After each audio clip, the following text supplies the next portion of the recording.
Hello दोस्तों, नमस्कार। स्वागत है एक बार फिर से आप सभी का अपने प्रिय चैनल पर। दोस्तों आपको बता दें जो अभी की सबसे बड़ी खबर आ रही है, जहां जेनेवा में United nation human rights office के बाहर भारत के खिलाफ फैलाया जा रहा प्रोपेगेंडा आपको दिखाएंगे दोस्तों कैसे भारत के खिलाफ क्रियाकलाप निकलकर सामने आया है दोस्तों, जिसके बाद ये वीडियो काफी ज्यादा तहलका मचा रहा है। और साथ ही साथ आपको बताएंगे जहाँ गलवान में जहाँ हुई थी खूनी हिंसक झड़प, वहाँ पर असंभव को संभव बनाते दिखाई दी भारतीय सेना। बताएंगे क्या है खबर, और साथ ही साथ आपको बताएंगे जहां अमेरिका ने पाकिस्तानी कंपनियों को किया ब्लैक लिस्ट। जी हां दोस्तों, कंगाल पाकिस्तान की बड़ी मुश्किलें, साथ ही हर तरह की जानकारी आपको बताने वाले हैं। जहां पर अमित शाह जी को जान को लेकर बड़ी धमकी दी गई है दोस्तों, बताएंगे किसने ये धमकी दी है, तो हर तरह की जानकारी आपको बताने वाले हैं। तो आराम से बनेगा वीडियो के अंत तक। और अभी खबरों में आगे बढ़ने से पहले हमेशा की तरह अपने भारत देश का सम्मान करते हैं, मानते हैं कि पूरे विश्व में भारतीय सेना नंबर 1 सेना है दोस्तों, और मोदी है तो हर चीज मुमकिन है। तो इस वीडियो का भी कर दीजिए लाइक, चैनल को कर दीजिए सब्सक्राइब, बेल आइकन दबाइए, साथ ही कमेंट बॉक्स में लिख दीजिएगा जय हिंद। जी हां, तो चलते हैं पहली और बड़ी खबर की तरफ, जहां जेनेवा में United nation human rights office के बाहर भारत के खिलाफ फैलाया जा रहा प्रोपेगेंडा जिसका वायरल हो गया वीडियो। बता दें क्या एक बार फिर विदेशों में भारत को बदनाम करने की साजिश रची जा रही है। भारत के खिलाफ अभियान चलाने के लिए एक नया टूल किट सक्रिय हो गया है। दरअसल ये सवाल एक वीडियो के वायरल होने के बाद उठा है। जेनेवा में संयुक्त राष्ट्र मानवाधिकार परिषद के मुख्यालय के नजदीक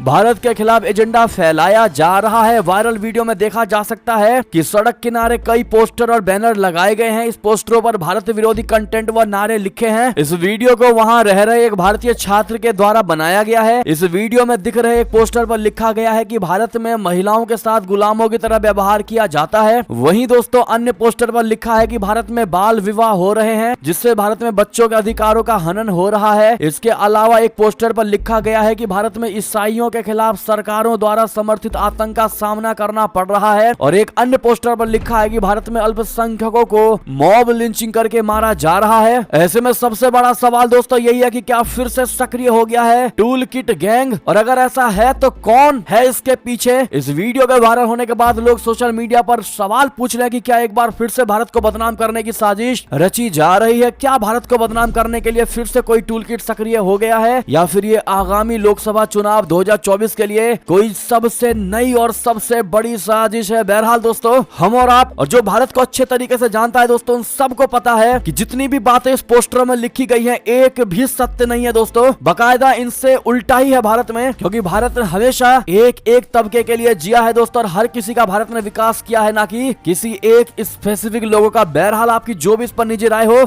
और एक सच्चे भारतीय नागरिक होने के नाते दोस्तों कमेंट में इन पोस्टरों का जवाब जरूर दीजिएगा और भारी मात्रा में कमेंट करिएगा। साथ ही साथ वीडियो का जितना ज्यादा हो सके शेयर करिएगा दोस्तों, ताकि हर कोई अपनी राय रख सके और उनको करारा जवाब मिल सके। बहरहाल चलते हैं एक और खबर की तरफ, जहां पर गलवान में जहां हुई थी खूनी हिंसक झड़प, वहां क्रिकेट खेलते नजर आए भारतीय जवान। कहा हम असंभव को संभव बनाते हैं। जी हाँ, लद्दाख में वास्तविक नियंत्रण रेखा यानी LAC के साथ साथ गलवान घाटी के पास तैनात भारतीय जवानों ने भारतीय सेना ने अपनी गतिविधियां बढ़ा दी हैं। इसी बीच गलवान घाटी के पास शुक्रवार को भारतीय सेना के जवानों ने क्रिकेट मैच खेला, जिसका एक वीडियो सोशल मीडिया पर जमकर वायरल हो रहा है। ये दोस्तों वही जगह है जहां भारत चीन की सेनाओं के बीच हिंसक झड़पें हुई थी। सेना ने घोड़ों और खच्चरों पर गलवान घाटी के पास सर्वे भी किया, और इसके अलावा पेंगोंग झील पर हाफ मैराथन जैसी गतिविधियों का आयोजन किया। समाचार एजेंसी ANI के अनुसार भारतीय सेना ने गलवान घाटी के पास क्रिकेट खेलते भारतीय सेना के जवानों का एक वीडियो भी जारी किया। शून्य के करीब तापमान में इंडियन आर्मी के जवानों ने गलवान घाटी के पास जाकर जमकर क्रिकेट का मजा लिया, और ये मैच गलवान घाटी में आयोजित किया गया था, जहां भारत और चीन के सैनिकों के बीच 2020 से ही तनावपूर्ण सैन्य गतिरोध जारी। ऐसे में हर असंभव को हमारे भारतीय सेनाओं ने संभव करके दिखाया है दोस्तों, और चीन को मजा चखाया है। ऐसे में अपने भारतीय सेनाओं के हर प्रयास के लिए बहुत बहुत धन्यवाद भारतीय सेना जरूर कहिएगा दोस्तों, और उनके मनोबल को बढ़ाते हुए दो अच्छी बातें जरूर कह दीजिएगा। चलते हैं एक और खबर की तरफ, जहां अमेरिका ने पाकिस्तानी कंपनियों को किया ब्लैक लिस्ट। इससे पड़ोसी मुल्क में और बढ़ जाएगा आर्थिक संकट। जी हां, अमेरिका ने पाकिस्तानी कंपनियों को कर दिया है ब्लैक लिस्ट। बता दें दुनिया के सबसे ताकतवर देश अमेरिका ने रशिया और चीन समेत कई देशों की ट्रेड कंपनियों को ब्लैक लिस्ट में डाल दिया है। इन देशों में भारत का पड़ोसी मुल्क पाकिस्तान भी है। पाकिस्तानी कंपनियों के ब्लैक लिस्ट होने की वजह से उसकी बदहाल आर्थिक हालात को और चोट पहुंचेगी, क्योंकि इस कदम के चलते उन्हें विदेशी माल जुटा पाना मुश्किल हो जाएगा। पाकिस्तान के प्रमुख अखबार डॉन के अनुसार मिसाइल और परमाणु गतिविधियों में उनकी कथित संलिप्तता के लिए अमेरिकी ट्रेड ब्लैकलिस्ट में डाली गई है। 14 संस्थाओं की सूची में पाकिस्तानी कंपनियों की एक अस्पष्ट संख्या को जोड़ा गया है। इससे पहले अमेरिकी वाणिज्य विभाग के उद्योग और सिक्योरिटी ब्यूरो यानी BIS ने गुरुवार को चीन और रशिया की 37 कंपनियों के ट्रेड ब्लैकलिस्ट में डालने की जानकारी दी थी। तब US कॉमर्स डिपार्टमेंट ने कहा था कि इन कंपनियों को रशिया की सेना का सहयोग करने, चाइनीज आर्मी का समर्थन करने और म्यांमार और चीन में मानवाधिकारों के हनन में शामिल होने या बढ़ावा देने की वजह से ब्लैक लिस्ट किया गया है। जी हाँ दोस्तों, वैसे में अमेरिका द्वारा उठाए गए इस कदम को लेकर आपकी क्या निजी राय होने वाली दोस्तों? बहरहाल अगर आप भी मानते पाकिस्तान को अकल दिलाने के लिए ये सब डिसीजन लेना बेहद जरूरी है तो दोस्तों वीडियो को जरूर लाइक करिएगा जिन्होंने अभी तक लाइक नहीं किया है। बात करते हैं एक और खबर की, जहां पर श्रीलंका की धरती को नहीं बनने देंगे भारत की सुरक्षा के लिए खतरनाक। जी हाँ, श्रीलंका के विदेश मंत्री का क्या कहीं चीन की ओर इशारा तो नहीं? जी हाँ, बता दें श्रीलंका के विदेश मंत्री MUM अली साबरी ने कहा है कि श्रीलंका किसी भी देश को द्वीप का इस्तेमाल भारत के राष्ट्रीय सुरक्षा हितों के खिलाफ नहीं करने देगा। लंबे समय से आशंका जताई जा रही है कि चीन श्रीलंका की धरती का इस्तेमाल भारत के खिलाफ कर सकता है, जिसे उसने अपने कर्ज जाल में फंसा लिया है। पिछले साल हम्बनटोटा बंदरगाह पर ठहरे चीन के जासूसी जहाज ने भारत की चिंता को बढ़ा दिया था। इसका असर श्रीलंकाई मंत्री के बयान से काफी हद तक तस्वीर साफ हो गई है। साबरी ने इतिहास के सबसे गंभीर आर्थिक संकट से निपटने में श्रीलंका की मदद करने के लिए भारत की तारीफ की। उन्होंने एक इंटरव्यू में आर्थिक सुधार को बढ़ावा देने के लिए नई दिल्ली के साथ मिलकर काम करने की सरकार की योजनाओं के बारे में बताया। चीन के जासूसी जहाज के हम्बनटोटा बंदरगाह पर आने के बाद भारत और श्रीलंका के रिश्तों में खटास की आशंकाओं पर उन्होंने कहा कि जब आप दो देशों के साथ काम करते हैं, यहाँ तक कि एक परिवार में भी विचारों में मतभेद होते हैं, लेकिन विवाद नहीं होता। बहरहाल दोस्तों, श्रीलंका द्वारा दिए गए इस बयान को लेकर क्या आप इसको चीन की खिलाफी मानते हैं दोस्तों, या फिर दोबारा से श्रीलंका चीन के लिए जरूर अपना दरवाजा खोलेगा? आपको जो भी लगता हो दोस्तों बताइएगा जरूर। लेकिन चलते हैं बड़ी खबर की तरफ, जहां पाकिस्तान के पूर्व वित्त मंत्री ने की भारत की जमकर तारीफ। साथ ही साथ कहा बाकी मुस्लिम देशों ने जो किया पाकिस्तान से वो नहीं हुआ, इसीलिए पाकिस्तान में छाई है कंगाली। बता दे पाकिस्तान के पूर्व वित्त मंत्री मिफ्ताह इस्माइल ने शनिवार को मुल्क में जनसंख्या नियोजन की कमी को वर्तमान आर्थिक संकट के लिए जिम्मेदार ठहराया। उन्होंने कहा कि आर्थिक चुनौतियों से निपटने के लिए हमें जनसंख्या नियोजन पर ध्यान देना होगा। कराची के एक कार्यक्रम को संबोधित करते हुए उन्होंने कहा हम सभी इसमें फंसे हुए हैं, हम सब मुसीबत से बाहर कैसे निकलेंगे एक तरीका है। हमारे पास एक रिकॉर्ड है, पाकिस्तान में हर साल 55 लाख बच्चे पैदा होते हैं। अगर पाकिस्तान में हर साल 55 लाख बच्चे पैदा हो रहे हैं तो मुझे बताएं कि आप पाकिस्तान में जनसंख्या नियोजन पर कब ध्यान देंगे। साथ ही साथ दोस्तों, मिफ्ताह इस्माइल ने कहा कि जब भी इस विषय पर चर्चा की जाती है, एक विशेष समूह इसकी आलोचना में सामने आ जाता है। उन्होंने बांग्लादेश, ट्यूनीशिया और मिस्र को पाकिस्तान जैसे मुस्लिम समुदाय वाले देश करार देते हुए कहा कि इन सभी देशों ने जनसंख्या नियोजन किया है लेकिन हमने नहीं किया। उन्होंने इस बात पर भी खेद जताया कि पाकिस्तान में शिशु मृत्यु दर दुनिया में दूसरे नंबर पर है। बहरहाल दोस्तों, एक और खबर की बात करते हैं, जहां सीने के जख्म से जो बाइडेन को हो सकता था कैंसर। आखिर कैसे बाल बाल बचे अमेरिकी राष्ट्रपति? आपको बता दें, अमेरिका के राष्ट्रपति जो बाइडेन के सीने का घाव कैंसर युक्त था, जिसे डॉक्टरों की टीम की तरफ से निकाल लिया गया। अमेरिकी राष्ट्रपति डॉक्टर ने इस बात की जानकारी दी है। डॉक्टरों ने बताया है कि जो बाइडेन के सीने के कैंसर युक्त ऊतक सफलतापूर्वक निकाल लिए गए हैं। व्हाइट हाउस के डॉक्टर केविन को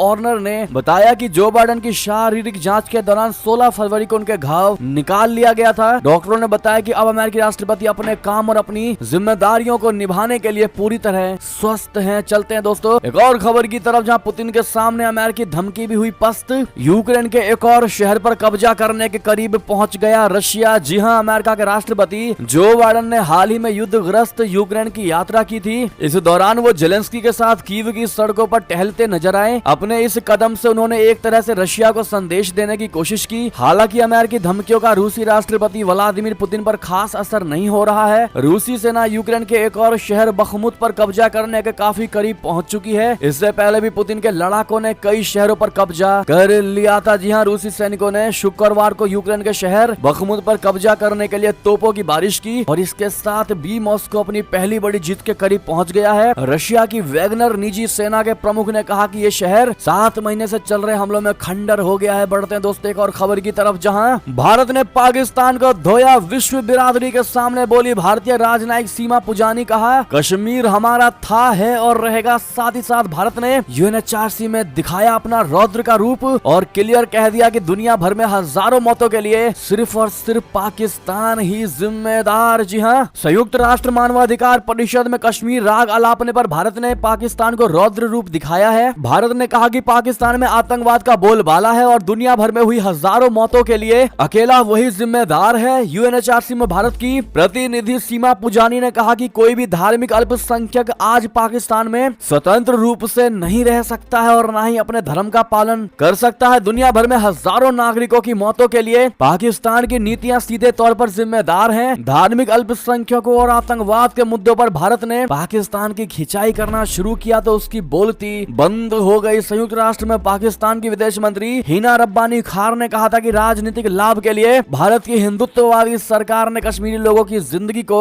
अमानवीय बना दिया है। यदि कश्मीरी अपने अधिकारों की बात करते हैं तो उन पर आतंकवादी होने का आरोप मढ़ दिया जाता है। पाकिस्तान के इस बयान के जवाब में भारत की प्रतिनिधि सीमा पुजानी ने कहा कि पाकिस्तान के प्रतिनिधि ने एक बार फिर भारत के खिलाफ अपने दुर्भावनापूर्ण प्रचार के लिए प्रतिष्ठित मंच का दुरुपयोग करना चुना है। जबकि पाकिस्तान से उसका अपना घर नहीं संभल रहा, वहाँ धार्मिक अल्पसंख्यकों को प्रताड़ित किया जा रहा है, उन्हें जबरन गायब कराया जा रहा है और बलपूर्वक धर्म परिवर्तन कराया जा रहा है। साथ ही साथ दोस्तों, कश्मीर को लेकर सीमा पुजानी ने कहा, भारतीय राजनयिक ने कश्मीर मसले पर तुर्की और OIC को पाकिस्तानी झांसे में न आने की हिदायत दी। पुजानी ने तुर्की और OIC को भी सलाह देते हुए कहा कि भारत ने अंदरूनी मामले में दखल ना दे। पुजानी ने जोर देकर कहा कि जम्मू कश्मीर और लद्दाख के पूरे क्षेत्र भारत के हिस्से हैं और हमेशा रहेंगे। बहरहाल आप भी दोस्तों कमेंट में सीमा पुजानी को सपोर्ट करते हुए थैंक यू कहना मत भूलिएगा सीमा जी, और साथ ही साथ कश्मीर भारत का था, है और रहेगा जरूर कह दीजिएगा। साथ ही साथ बात करते हैं एक और खबर की, जहां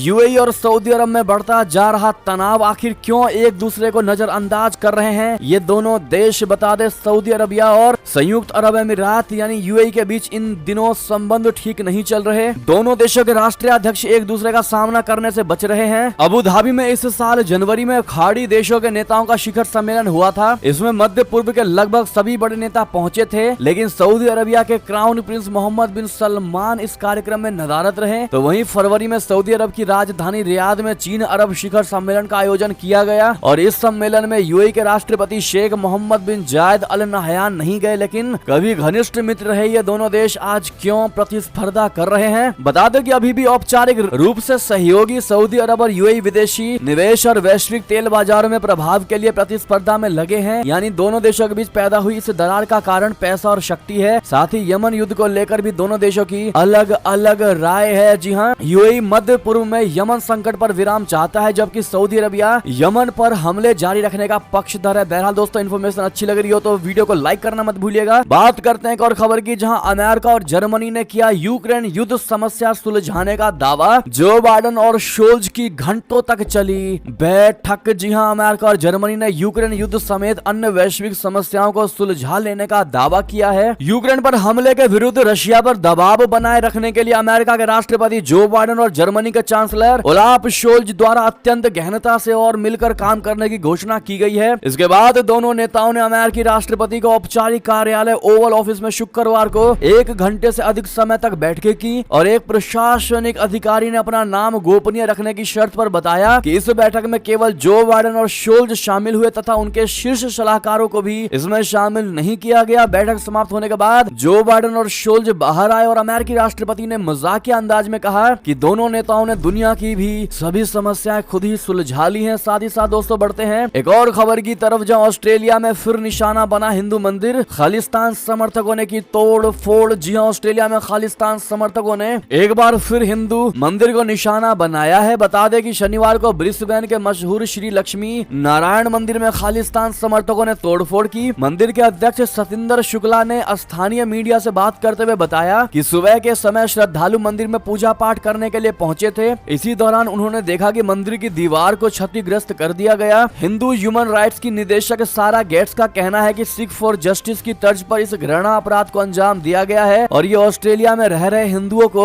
डराने के लिए किया गया है। आपको बता दें कि विदेशी धरती पर हिंदू आस्था पर चोट करने का ये पहला मामला नहीं है। इससे पहले भी जनवरी में ऑस्ट्रेलिया के कैरम डाउन इलाके में स्थित श्री शिवा विष्णु मंदिर पर भी भारत विरोधी नारे लिखे गए थे। बाकी और भी मंदिर है दोस्तों ऑस्ट्रेलिया में जिन पर इस तरह के हमले किए गए और दीवारों पर अभद्र टिप्पणी की गई। बहरहाल दोस्तों अगर आप भी मानते हैं इनको जल्द से जल्द सजा मिलनी चाहिए तो कमेंट में जय श्री राम लिखना मत भूलिएगा। चलते हैं एक और खबर की तरफ, जहां कट्टर कायदे कानून वाले इस इस्लामी मुल्क के लोग भी किया करेंगे अब से योग विश्वविद्यालयों में मिलेंगी सुविधा। जी हाँ दोस्तों सही सुना आपने, कट्टर इस्लामी कायदे कानून वाले पश्चिमी एशियाई देश सऊदी अरबिया में भी लोग अब योग किया करेंगे। यहाँ की सरकार ने अब ये फैसला तक कर लिया है कि स्टूडेंट्स यूनिवर्सिटी के अंदर योगा क्लासेस ज्वाइन कर सकते हैं। भारत के नजरिए से देखा जाए तो एक बहुत बड़ा बदलाव है क्योंकि इस्लामिक मुल्कों में योग को महत्व नहीं दिया जाता। कई देशों में तो योग करने वाले लोगों के लिए मुसीबतें खड़ी हो चुकी हैं। हालांकि सऊदी अरबिया में पिछले कई वर्षों से चौंकाने वाले बदलाव देखने को मिले हैं। सऊदी अरब में महिलाओं को ड्राइविंग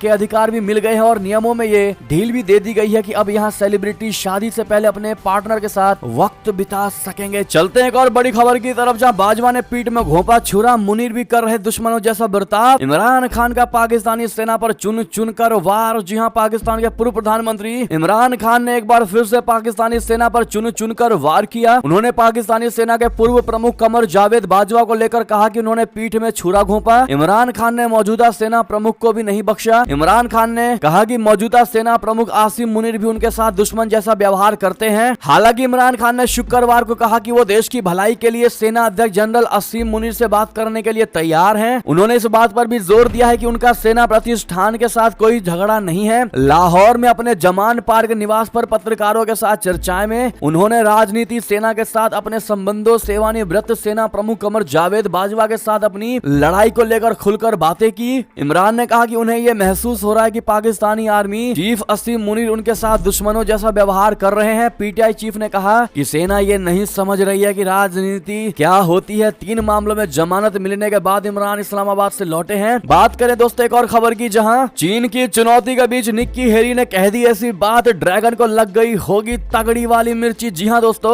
रिपब्लिकन पार्टी की ओर से अमेरिकी राष्ट्रपति पद की उम्मीदवार बनने की दावेदार निक्की हेली ने शुक्रवार को कहा कि अमेरिका के सामने अब तक का सबसे मजबूत और अनुशासित दुश्मन साम्यवादी चीन है। रिपब्लिकन पार्टी के शीर्ष सालाना आयोजन कंजर्वेटिव पॉलिटिकल एक्शन कॉन्फ्रेंस में दिए प्रभावशाली भाषण में भारतीय मूल की अमेरिकी हेली ने सत्तारूढ़ डेमोक्रेटिक पार्टी की आलोचना करते हुए उसे समाजवादी पार्टी करार दिया। अपने भाषण में उन्होंने अमेरिका की भविष्य की नीति, विदेश नीति पर फोकस करते हुए कहा कि हमें उन देशों को मदद नहीं देनी चाहिए जो अमेरिका से नफरत करते हैं। हाल ही में उन्होंने जासूसी गुब्बारे वाली घटना का उल्लेख करते हुए कहा कि मैंने अपने जीवन में कभी नहीं सोचा था कि अमेरिकी नागरिक आसमान में देखेंगे और पाएंगे कि चीन का एक खुफिया गुब्बारा हम पर नजर रख रहा है। ये राष्ट्रीय शर्मिंदगी की बात थी, कोई गलती मत करना। साम्यवादी चीन हमारे सामने सबसे मजबूत और अनुशासित दुश्मन है। हमें चीन को जवाबदेह ठहराने की आवश्यकता है। कोविड से शुरू कीजिए और गिरोह के बारे में बात करने से पहले हमें यह देखने की आवश्यकता है कि चीन वो देश है जो हमारी सीमा में फेंटानिल भेज रहा है। बात करें एक और खबर की दोस्तों, जहां कैलासा नामक अलग देश बनाने का दावा करने वाले नित्यानंद की राजदूत ने भारत विरोधी बयान के बाद बदले सुर अब कह दी ये बात। जी हां, विजय प्रिया नित्यानंद जो कैलासा की यूएन में स्थायी राजदूत होने का दावा करती है, उसने अपने उस बयान पर सफाई दी है जिसमें कहा गया था कि विवादास्पद तांत्रिक नित्यानंद को उनके जन्म स्थान भारत में हिंदू विरोधी तत्वों द्वारा सताया जा रहा है। पिछले हफ्ते जिनेवा में संयुक्त राष्ट्र के एक कार्यक्रम में बोलते हुए विजय प्रिया ने यह बात कही थी और इस कार्यक्रम में उनकी टिप्पणी सोशल मीडिया पर वायरल होने के बाद विजय प्रिया ने अब सफाई दे दी है और कह दिया है कि तथा कथित United states of Kailasa Bharat को उच्च सम्मान देता है। बता दें कि भगोड़ा स्वयंभू धर्मगुरु नित्यानंद भारत में बलात्कार और यौन उत्पीड़न के कई आरोपों में वांछित है और वो अपने ऊपर लगे आरोपों को खारिज करता रहा है। चलते हैं अगली खबर की तरफ दोस्तों, जहां भूकंप से उजड़े तुर्की की भारत ने की मदद, फिर भी उसने दिया भारत को धोखा। यूएनएचआरसी में दिया पाकिस्तान का साथ। जी हां दोस्तों, तुर्की ने एक बार फिर से अपना रंग दिखा दिया। उसने महज 1 महीने में ही भारत के एहसानों को भुला दिया और संयुक्त राष्ट्र मानवाधिकार परिषद में पाकिस्तान का साथ दिया। उसने मुस्लिम भाईचारा निभाते हुए भारत के खिलाफ पाकिस्तानी प्रोपेगेंडा का जायज ठहराने की कोशिश की। उसने पाकिस्तान के सुर में सुर मिलाते हुए भारत पर आरोप लगाया कि वो जम्मू कश्मीर में मानवाधिकारों का उल्लंघन कर रहा है। आपको बता दें दोस्तों, इससे पहले भी पाकिस्तान ने भारत पर यह आरोप आरोप लगाए थे। हालांकि पाकिस्तान को भारत ने करारा जवाब दे दिया था, लेकिन दोस्तों 1 महीने पहले ही तुर्की में जबरदस्त भूकंप आया था और इस भूकंप में तुर्की को भारी नुकसान हुआ था और इस त्रासदी में हजारों लोगों की मदद की गई थी। भारत ने पूरा हॉस्पिटल भेज दिया था दोस्तों। अब ऐसे में इससे बड़ी मदद आखिर और क्या ही हो सकता था तुर्की के लिए। लेकिन दोस्तों फिर भी तुर्की ने भारत के साथ जो किया वो सराहनीय नहीं। चलते हैं दोस्तों एक और खबर की तरफ, जहां सबसे बड़ी खबर आ रही है दोस्तों, जहां पर भारत का तीसरा सबसे बड़ा टेररिस्ट कमांडर को मार गिराया गया है। जी हाँ दोस्तों, किसने मारा उसका नाम अभी मेंशन और उसका उजागर नहीं किया गया, लेकिन दोस्तों आप सभी समझ सकते हैं कि ये तीसरा कमांडर है दोस्तों, वो भी आतंकवादियों का, जिसको मारा गया। और ऐसे में भारत की खुफिया एजेंसी पर पाकिस्तानी डाउट कर रहे हैं। बहरहाल दोस्तों खबर शनिवार की रात की है, जहां पर एक पूर्व टेररिस्ट कमांडर सैयद नूर शालोबार को बारा खैबर जिले में मार गिराया गया। बहरहाल ऐसे में दोस्तों आपकी जो भी निजी अगर आप भी मानते हैं कि ऐसे आतंकियों के साथ ऐसा होना बिल्कुल निश्चित था और बिल्कुल सही हो रहा है, तो हम इसका सपोर्ट करते हैं दोस्तों। कमेंट में लिखना बिल्कुल मत भूलिएगा। साथ ही साथ वीडियो को जितना ज्यादा हो सके शेयर कर दीजिएगा दोस्तों। चलते हैं एक और खबर की तरफ, जहां हिंद महासागर की चीन से सुरक्षा के लिए नेवी तैयार, रायसीना डायलॉग में बोले नौसेना प्रमुख। जी हां, रायसीना डायलॉग में नौसेना प्रमुख एडमिरल कुमार हिंद महासागर की चीन से सुरक्षा को लेकर बड़ी बात कही है। नेवी चीफ ने कहा है कि हिंद महासागर में वर्ष 2008 के बाद से चीन की उपस्थिति है। उनके पास एंटी पायरेसी फोर्स है। इसके अलावा चीन के पास शोध पोत और बहुत सी मछली पकड़ने वाली नौकाएं भी हैं, लेकिन जब तक वे शांतिपूर्ण गतिविधियां करते हैं तब तक ठीक है, अन्यथा नेवी किसी भी संदिग्ध गतिविधि से निपटने के लिए पूरी तरह तैयार है। बहरहाल रायसीना डायलॉग में नौसेना प्रमुख एडमिरल कुमार हिंद का ये बयान दोस्तों चीन में हड़कंप जरूर मचा दिया होगा। साथ ही साथ दोस्तों एक और खबर की बात करें, जहां आतंकी पन्नू ने भारत के खिलाफ फिर उगला जहर। अमित शाह और भगवंत मान को धमकी दे बोला होगी राजनीतिक मौत, बता दें सिख फॉर जस्टिस के कुख्यात आतंकी गुरु पवतवंत सिंह पन्नू ने एक बार फिर भारत के खिलाफ जहर उगला है। उसने भारत के गृह मंत्री अमित शाह और पंजाब के मुख्यमंत्री भगवंत मान को धमकी दी है। अमित शाह और सीएम मान को खुली चुनौती देते हुए आतंकी पन्नू ने कहा कि कहना बीते दिनों पंजाब के सैकड़ों घरों पर केंद्र व पंजाब सरकार ने पुलिस भेजी, लोगों को परेशान किया। पंजाब के घर घर में बारूद बन रहा है, ये बारूद तभी फटेगा जब वे चाहेंगे। इसमें गृह मंत्री शाह और मुख्यमंत्री मान की राजनीतिक मौत होगी, ऐसी दोस्तों बड़ी धमकी दी गई है गुरु पतवंत सिंह पन्नू के द्वारा। बहरहाल ऐसे में अगर आप भी मानते हैं इसके लिए भारत को पुरजोर कदम उठाना चाहिए दोस्तों, इसको सजा मिलनी चाहिए, तो अपनी राय अवश्य दीजिएगा। साथ ही साथ सबसे बड़ी खबर हम आपको बताने वाले हैं, जहां पर राहुल गांधी के पेगासस मुद्दे पर भड़की भारतीय जनता पार्टी। कहा सिर्फ इसीलिए कि आप होनहार नहीं, इसका ये मतलब नहीं कि भारत आकर्षण स्थान नहीं। जी हां, भाजपा ने शनिवार को कांग्रेसी नेता राहुल गांधी पर विदेशी धरती पर भारत के खिलाफ बोलने को लेकर निशाना साधा और आरोप लगाया कि राहुल ने देश के हालात को लेकर ऐसे आरोप लगाए हैं जैसे आरोप पाकिस्तान भी लगाने की हिम्मत नहीं करता। भाजपा प्रवक्ता संबित पात्रा ने कहा कि जहां पूरी दुनिया भारत के बारे में अच्छे शब्दों का उपयोग कर रही है, तो वहीं देश के मुख्य विपक्षी नेता विदेश में दावा कर रहे हैं कि देश बर्बाद हो गया है और कोई लोकतंत्र नहीं बचा है, जबकि न्यायपालिका और मीडिया का बुरा हाल है। ऐसे में दोस्तों राहुल गांधी ने जो बयान दिया है भारत को लेकर दोस्तों कैम्ब्रिज यूनिवर्सिटी में, आप क्या कहना चाहेंगे उस पर जवाब जरूर दीजिएगा। और ये थी अब तक की सारी बड़ी खबरें। आपको हमारी खबर कैसी लगी? आशा करता हूँ दोस्तों बहुत अच्छी लगी होगी। अगर थोड़ी भी अच्छी लगी है तो इस वीडियो को भी अपने भाई बंधुओं में व्हाट्सएप, फेसबुक, ट्विटर के जरिए पूरे भारत में शेयर करना बिल्कुल मत भूलिएगा। और अभी कर दीजिए इस वीडियो को लाइक, चैनल कर दीजिए सब्सक्राइब, बेल आइकन दबाइए, साथ ही कमेंट बॉक्स में लिख दीजिएगा जय हिंद जय भारत। तो मिलते हैं आप अगली बड़ी खबर में, तब तक अपना ख्याल रखिए। आप सभी का बहुत बहुत धन्यवाद साथ देने के लिए, साथ बनने के लिए। जय हिंद जय भारत।